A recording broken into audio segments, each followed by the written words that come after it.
कोई बात नहीं, दोस्त बनाना कोई बुरी बात नहीं, इस बात को हम मानते हैं। स्त्री शरीरधारी पुरुष शरीर को मित्र बना सकता है, कोई दोष नहीं। ये भारत है, भारत वो धर्म भूमि जिसे हर विश्व का एक एक देश प्रणाम करता है। इस देश की एक महात्मा गया तो आश्चर्यचकित उपदेश सबको आसक्त कर लिया, श्री स्वामी विवेकानंद जी। यदि आप किसी भी तरह से हस्तमैथुन आदि के द्वारा, गंदे दृश्य देख करके, गंदी क्रियाओं के द्वारा आप अपना नाश करते रहेंगे तो ना आप इस लोक में सुखी रहेंगे ना परलोक में। ये जो जितने भी दंड विधान हैं सब उसके ऊपर लागू हो जाएंगे। ऐसा नहीं कि कलयुग है तो आप किसी को छेड़ोगे तो पुलिस आपको छोड़ेगी क्या? देखो, अपने लोग उपासक हैं, हम जहां जहां आसक्त हो रहे हैं उसमें हमारे मन का केवल भ्रम है। शरीर के द्वारों में कहीं सुख है, घृणित द्वारों में कहीं सुख है। अगर सुख होता तो इनके भोगने के बाद हृदय कह देता कि अब कछुनाथ न चाहिए मोरे, शांत हो जाता। फिर ऐसा क्यों होता है कि उसको एक जगह तृप्ति नहीं होती? क्योंकि वहां सुख है नहीं। फिर सोचता है शायद उसमें हो, उसमें हो, उसमें हो। पूरे के पूरे युग के युग व्यतीत हो गए, कल्प के कल्प व्यतीत हो गए भोगते हुए, क्या सुख मिला? क्या स्त्री शरीर सोचता है पुरुष शरीर में सुख है, पुरुष शरीर सोचता है स्त्री शरीर में सुख है, या आदि आदि।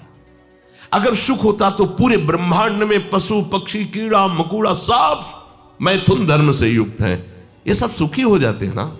जो जितना भोगा सकते उतना ही दुखी, देख लो, अशांत, क्लिष्ट, परेशान और पापाचरण युक्त। ये क्या है? मन को समझाइए।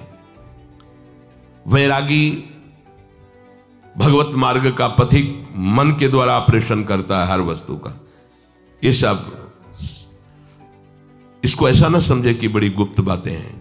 गुप्त बातें हैं प्रिया प्रीतम के दिव्य चिदानंद में रहस्य की, ये गुप्त बातें नहीं, इनको समझो खोल करके।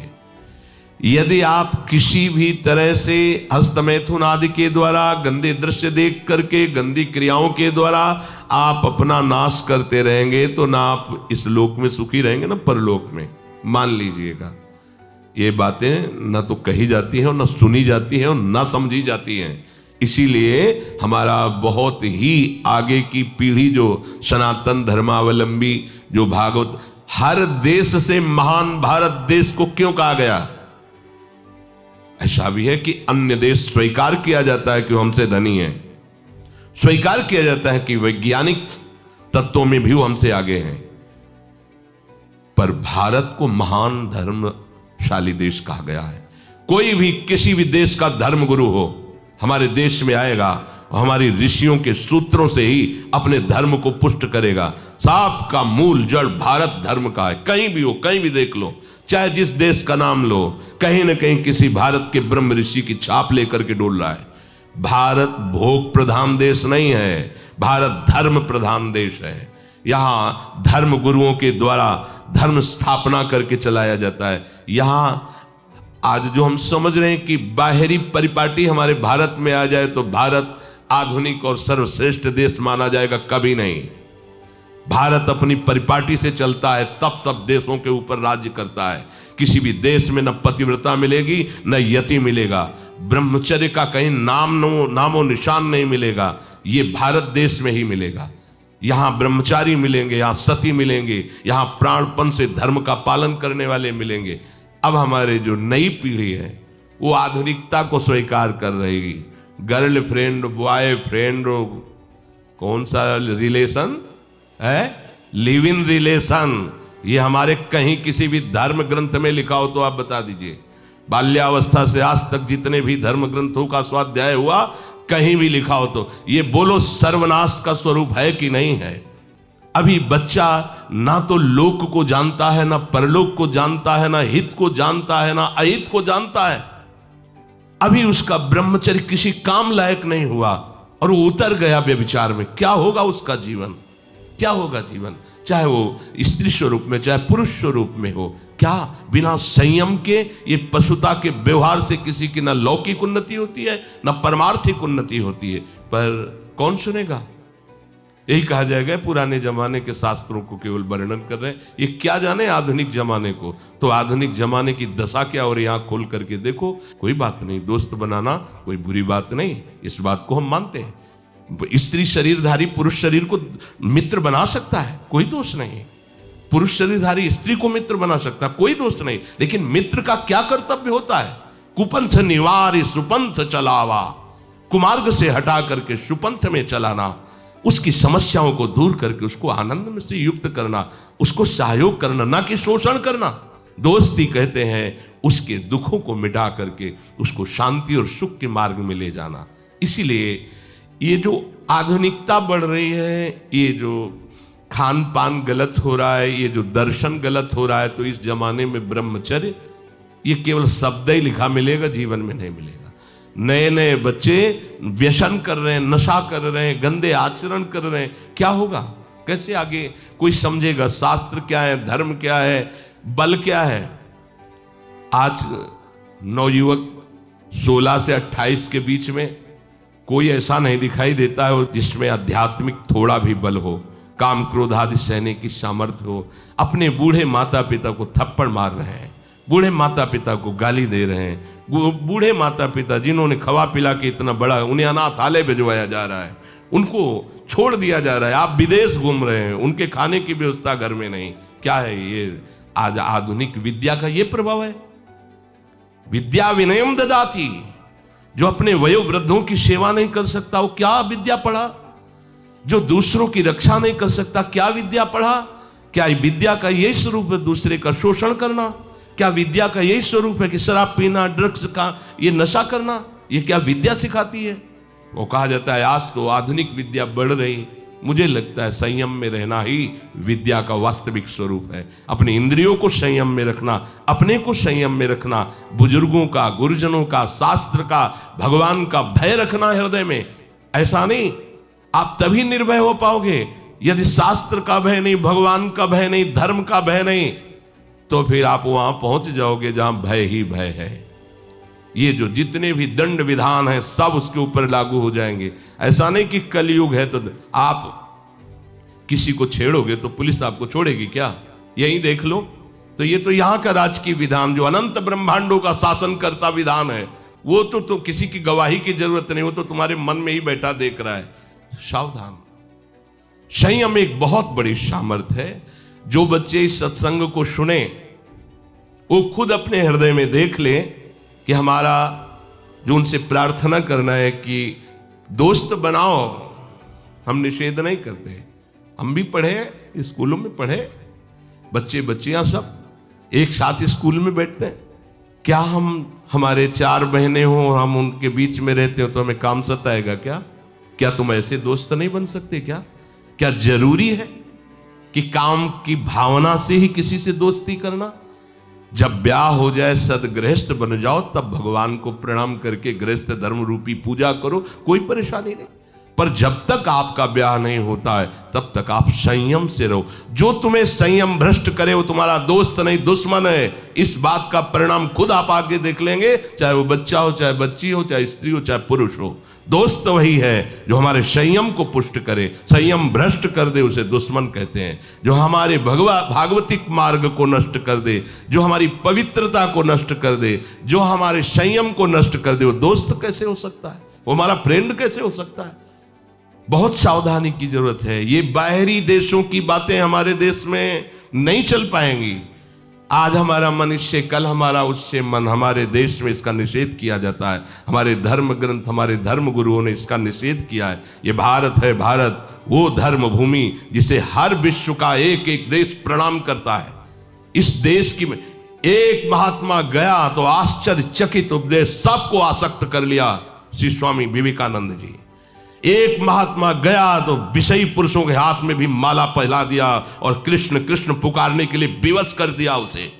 ये भारत है, जिधर भी गए तो जयकारा लगवा दिया अपने धर्म का। यहाँ के ग्रंथों में यहाँ के गृहस्थों की जय जयकार लिखी हुई है। आप भक्तमाल उठाकर देखिए कि 100 में 10 विरक्त होंगे, 90 गृहस्थ होंगे, और वो सब ऐसे महापुरुष जो विरक्तों से भी बढ़ करके हैं। तो ऐसा नहीं कहा जा सकता कि गृहस्थ में धर्माचरण नहीं होता, गृहस्थ में भगवत प्राप्ति नहीं हो सकती, गृहस्थ में संयम नहीं हो सकता। बिल्कुल गलत बात। सावधानी से चलो। यह आज प्रसंग है इस विषय का, इसलिए सबसे विनय करता हूं कि यदि आप संयम से चलोगे तो इस जन्म में भी सुखी, शांत और बलवान रहोगे और आखिरी में तुम्हें महाआनंद सिंधु प्रभु स्वीकार कर लेंगे।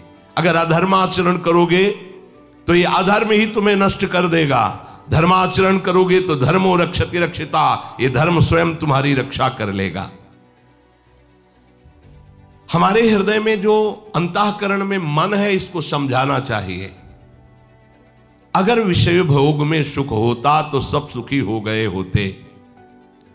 उर्वशी जो भगवान नारायण की जंघा से प्रकट हुई और काम को भी मोहित करने की सामर्थ्य रखती है, महाराज पुररवा ने पत्नी रूप से उसे स्वीकार किया। इतने प्रतापी और पुण्यवान थे। परिणाम क्या हुआ? पागल बने घूम रहे थे। भगवत कृपा से जब ज्ञान हुआ तो उनका आज तक मुझे तृप्ति नहीं हुई, मैं पुरुष सिंह और राजर्षि कहलाया, मेरी क्या दुर्दशा हो गई। वर्णन एकादश स्कंद में आप पढ़ के देख लीजिए। महाराज ययाति भगवान शुक्राचार्य की पुत्री देवयानी से ब्याह हुआ, पर शर्मिष्ठा में भी आसक्त हुए और अपने पुत्र की 1000 वर्ष जवानी का भोग किया। फिर घृणित भाव से विषयों का त्याग किया कि क्या अपने पुत्र की आयु तक का भोग कर डाला, मिला कुछ नहीं। किसको मिल सकता है ही नहीं, केवल भ्रम। चलो, जो भ्रम में फंसे हैं भगवान उनकी रक्षा करें, पर आप लोग तो भगवत कृपा पात्र और भगवत मार्ग के पथिक हैं, तो संयम पर आप आइए। आप अपने मन को ब्रह्मचारी बनाइए। प्रियालाल के सिवा मन का और विषयों में जाना, ये मन का व्यभिचार है। प्रियालाल सुख समुद्र है, इसके सिवा और कुछ सोचना कि इसमें सुख है, बुद्धि का व्यभिचार है। अगर बुद्धि ये निश्चय की हुई कि श्यामा श्याम के नाम रूप लीला धाम के सिवा कहीं सुख नहीं, ये बुद्धि का ब्रह्मचर्य है। निरंतर अपने आराध्य देव के चिंतन में डूबा, ये चित्त का ब्रह्मचर्य है। और चित्त विषयों का चिंतन कर रहा है, शब्द स्पर्श रूप रस गंध का, ये चित्त का व्यभिचार है। और मैं पुरुष हूं, मैं भोगता हूं, ये अहंकार का व्यभिचार है। और मैं प्रियालाल का दास हूं, ये अहंकार का ब्रह्मचर्य है। अंताकरण ब्रह्मचारी, इंद्रिय ब्रह्मचारी, फिर आपको कोई परास्त ही नहीं कर सकता। आपका स्वभाव हो जाएगा ब्रह्मचारी व्रत स्थिता। ब्रह्मचर्य रक्षा के लिए पहला तो ये निश्चय करना होगा कि आपकी वीर में महत्व बुद्धि हो जाए। जिसे आप व्यर्थ समझ रहे हैं वो बहुत बड़ी जीवनी शक्ति है। चाहे जितना आप उसको निकालते रहिए, आपको सुख कभी नहीं मिलेगा, दुख बढ़ता चला जाएगा। और आप थोड़े दिन ब्रह्मचर्य रह के देखिए, जब आप ऐसी क्रियाओं से युक्त होने के बाद ब्रह्मचर्य रहेंगे तो कुछ समय तक आप बिल्कुल ब्रह्मचर्य नहीं रह पाएंगे। पहले समझ लीजिए, स्वाभाविक आपका वीर स्खलित होता रहेगा बिना किसी चेष्टा के, कई तरह से। अब आपको घबराना नहीं, पर कोई क्रिया नहीं करनी है और संयम से रहना है। ये जितनी बातें पीछे कही गई कि ये नहीं देखना, ये नहीं सुनना, कुछ दिन बाद आप देखोगे कि आपका ब्रह्मचर्य रुकने लगा है, लंबा अंतराय करने लगा है। ऐसे भी उपासक है जिनको 10-10 वर्ष हो जाते हैं, स्वप्न दोष नहीं होता। 10-10 वर्ष स्वप्न दोष ही नहीं होता। कभी ऐसी कोई विषम परिस्थिति, औषधि आदि का प्रभाव, कुप्रभाव, वो बात अलग की है। क्यों? जब तक आप उसे रास्ता नहीं देंगे तब तक वो निकलेगा नहीं। स्वाभाविक नहीं निकलने वाली ये वस्तु है।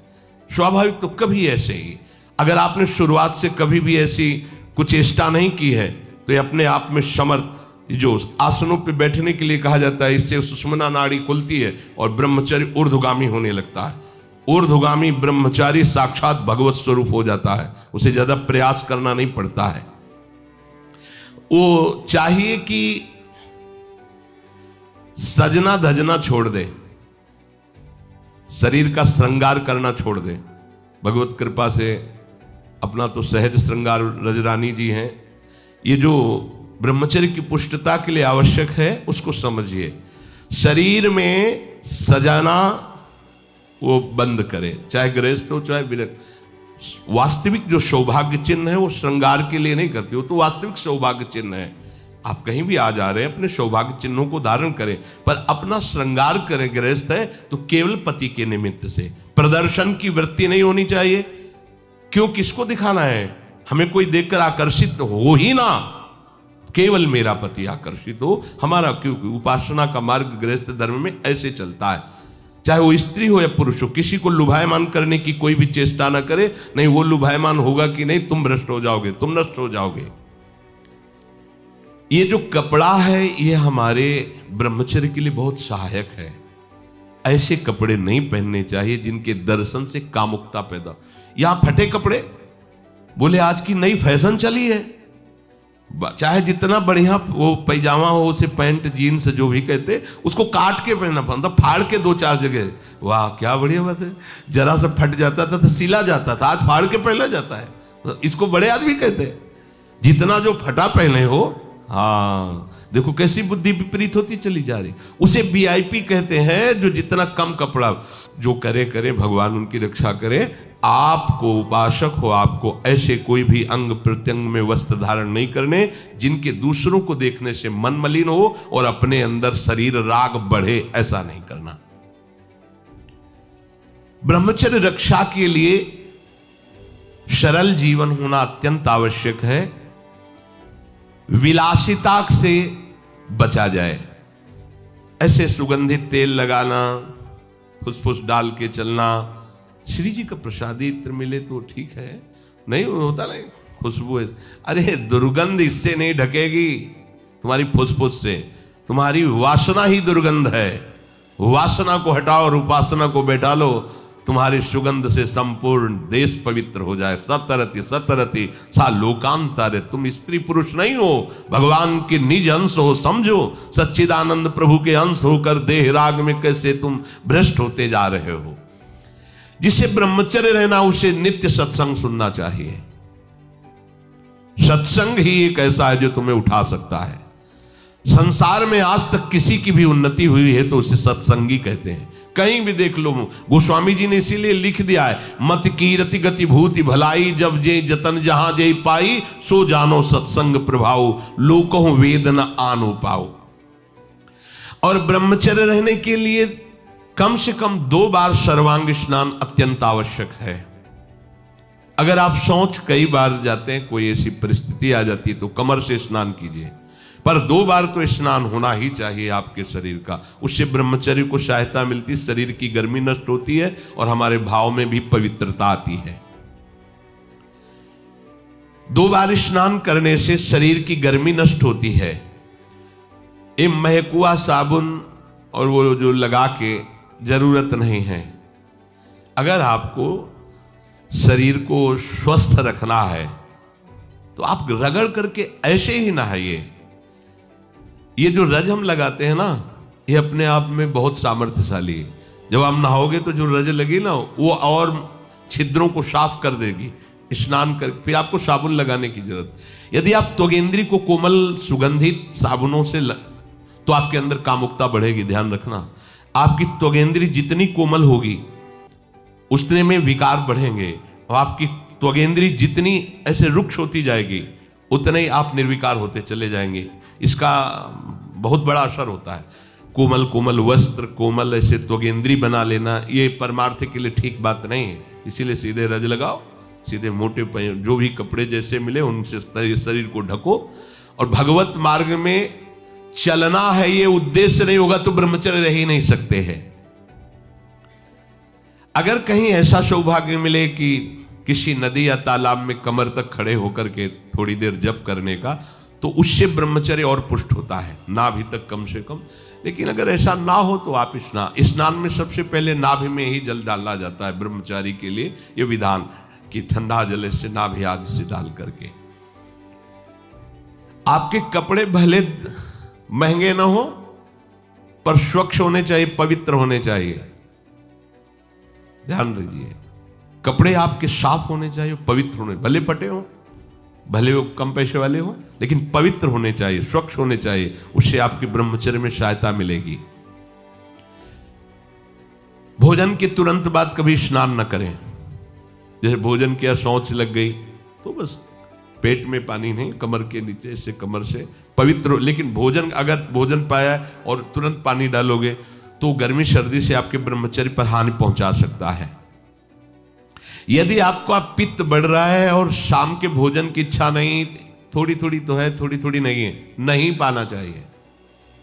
अगर आप पाओगे तो पित्तवर्धन अधिक होगा, हीट अंदर बढ़ेगी और वो आपको ब्रह्मचर्य में हानि पहुंचा देगी।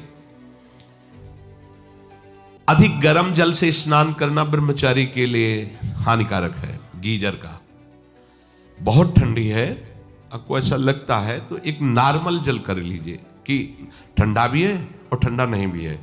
धुआं उठ रहा है गर्मा गर्म, ये नहीं, ना गर्मा गर्म भोजन ना गर्मा गर्म जल से स्नान। अगर आप ऐसा गर्म जल से ही स्नान करेंगे तो आप बहुत कमजोर हो जाएंगे। ये बात समझिए, ये सब सुखद सामग्री नहीं है जो आप समझ रहे हो। प्रकृति का सीधे वार सहने की सामर्थ्य जब शरीर में तुम्हारे आएगी तो स्वाभाविक ब्रह्मचर्य पुष्ट होने लगेगा और उत्साह बढ़ने लगेगा ब्रह्मचर्य का। हम ये नहीं कहते कि आज से गीजर बंद, कल से नाक बहाओ, ऐसा नहीं कहते। उचित कर लो, इतना नहीं कि गरम गरम, ऐसा नहीं, उचित।